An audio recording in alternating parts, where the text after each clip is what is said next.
Smoked pork, rotisserie pork, which one's better?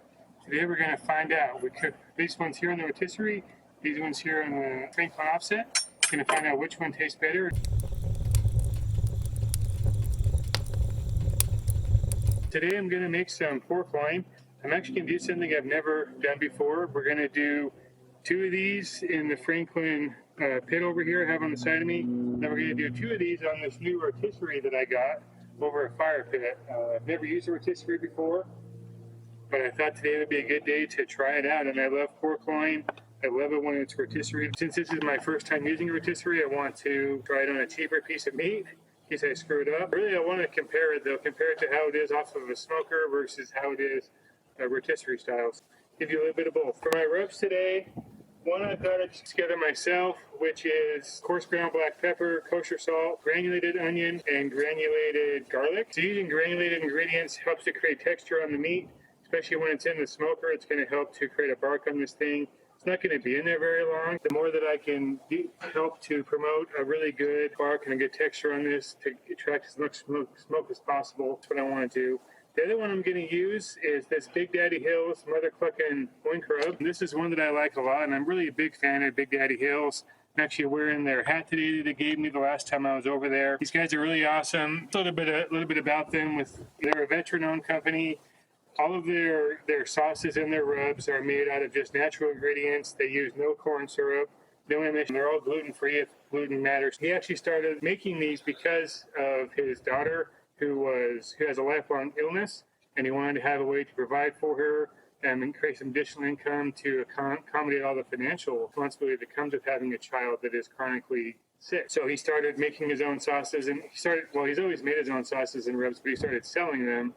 And it was meant to just be a part-time thing, and then it blew up into a full-time business where now he has a website and he ships to people all over the country and supports people in their competitions. Really great dude, really great company. Put a link in my description if you guys want to buy this or anything from them. It's all good stuff.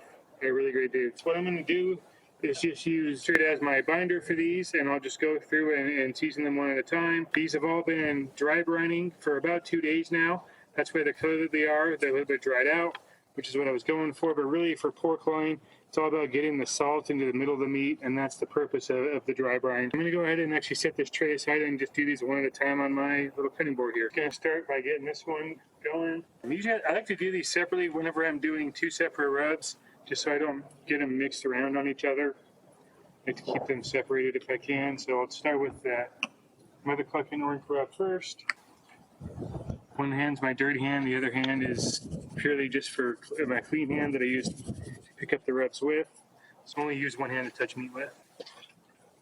Thinking about halfway through, I'm going to probably sauce these with something. Probably use a Big Daddy Hill sauce. Those are good sauces for barbecue because they don't have corn syrup. They just don't burn on the grill. Now we'll get the bottom side. You can see the marks from the dry brining and the rack it was on. Mustard binder rubbed in.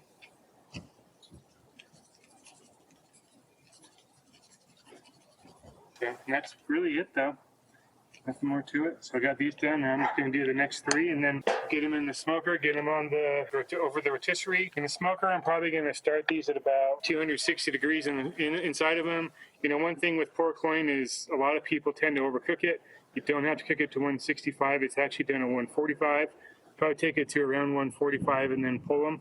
When you do that, it makes it so it's nice and juicy, tender, not dried out. I'll get the rest of these seasoned up and we'll get them in the smoker and get them going. Out here just to check on the pork loin real quick. Just gonna spritz it, keep them from drying out. They've been here for about 2 hours now, so they're about halfway done, a little more than halfway done. They're both tipping at about 100 degrees right now. Just keep pushing them along and keep going.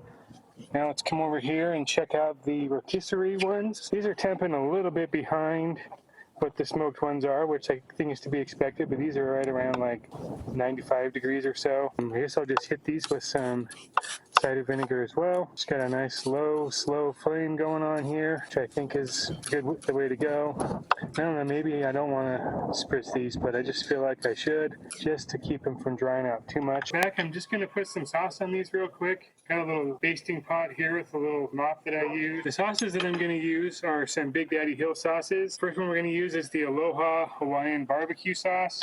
Gonna put this one on the 2 pork loins that I put mother cluck and loin crab on.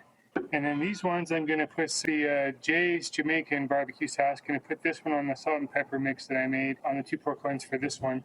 So all I did is just kind of mix them in here with a little bit of cider vinegar, thin them out a little bit, and then we're just gonna mop them up and put them on the pork loins and just let it set in before they're done. Both of them are temping right around 140. Now's the time just to get us some sauce on them, so set up for a few minutes, and then we'll pull them off, let them rest. What I'm gonna do right now is just hit it real quick with some cider vinegar. This just really helps the meat to get a little bit tacky and will help the sauce to set up on it, which is the goal here. Don't need to cook this any further, just need to get it set up. I think it smells pretty good though. And we'll just get this and just kind of mop it on. That's all we're doing, just mopping the sauce on, getting it on it. Kind of like a little bit of a glaze, like a ham or something like that. Do this to the same thing to the ones in the offset. That way everything is being cooked the exact same. So now I'm just gonna sauce this back pork loin here. This is the one with the mother cluck and loin crab on this one. So we'll just keep the sauce the same. I feel like we need to, so that we can make sure that whatever comparison we're making between smoked and rotisserie, that it is the same. So all I did, if you notice, was just hit it with some cider vinegar real quick, getting this just to moisten up the outside a little bit. Really helps it to stick. The one downside is I don't think I'll be flipping this thing, and we'll just hit it again. That's it. Now I'm going to go change out my sauce. And we actually made a change. My wife noticed that the Jamaican one is just really hot. Me and my darling ones here that may like it. We switched it out to the apricot teriyaki sauce, the other one with the pepper salt mixture that I made with this one. Gonna do the exact same thing, just dilute it with some cider vinegar and put it on. We got the pork ready. Got this one right here on my left. You're right, that's the rotisserie. This one over here is the smoked. Gonna slice off a piece of each one and see how they taste. Both of these are the mother cluck and loin crab, and they both have the Hawaiian barbecue sauce as well. Just decided these are the ones to try, see which one ultimately tastes the best and which one wins. Cooked both of these to 145, so they shouldn't be overcooked at all. Just nice, good, juicy, definitely not dried out, not flaky. Here, try this one. This is the rotisserie one. Tastes pretty good. I like the sauce. I like the rub. The rub tastes good too. Now let's slice up some of the smoked. You can see on the smoked one, there's definitely a smoke ring here. Got some juices coming out of it. Let's look at this one. See, I definitely got some bend to it. That one's good too. I'll go ahead and taste test this one. There's that one for you. Try this one. Same sauce, same rub, just smoked versus rotisserie. What do you think? I like the first one better. You like the rotisserie? Mm-hmm. Okay. I personally actually like the smoked one a lot, but the rotisserie one is actually really good too. Here's some more rotisserie one. Rotisserie one is like softer though, huh? Mm-hmm. A little bit softer, a little bit juicier. Just doesn't have the smoked flavor, of course. I think the smoked one's a little bit more dried out, which is kind of what you expect from all that smoke flowing over the top of it. Even though they both were cooked to 145, this one is not quite as soft as what this one is. One of us likes the rotisserie, one of us likes the smoke, but I would definitely not pass on either. Gonna go ahead and finish slicing these things up and get them ready for dinner tonight.